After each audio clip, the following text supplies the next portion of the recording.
It's a sight we've seen before, migrants congregating on the streets of South El Paso. Yeah, though there seems to be some changes this time around when it comes to the population of those waiting for their next stop. KFOX 14 News at 9's Liana Golden, live in South El Paso tonight to give us a look at how things have changed since this time last year. Liana. Yeah, Robert and Liz, I would say that things are looking a lot different tonight than this time last year. It's eerily quiet, it's cold out here, and the populations that we're seeing out here are different than what we've seen in the past. Take a look. We're seeing mostly single men out here tonight, fewer families, fewer children, a stark difference from the large crowds, dozens and dozens of people we would see in the past. And one of the biggest things that I've at least noticed while out here today is also the shift in communication with us, the media. I was only able to talk to one man from Venezuela on camera after approaching more than a dozen for an interview today.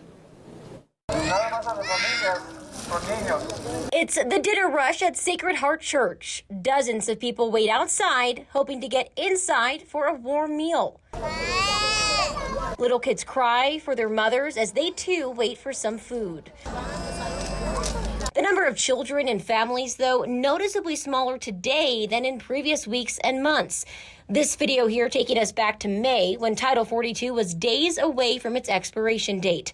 You'll see crowds of what appear to be families making themselves at home on the streets.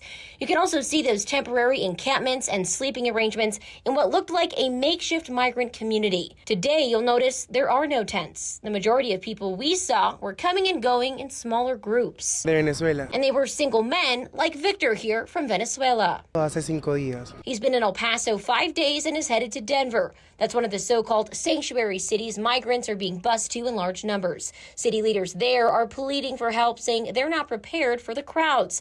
But people like Victor say that won't stop them from trying to make a life there. Sí, realmente lo escuché, inclusive supe la información de que... He says he's aware Denver, as well as New York and Chicago, are saturated with migrants, but he's still in search of opportunity and work, with no plan B on deck in the case those opportunities don't come up. No, estoy solo acá en Estados Unidos, sí.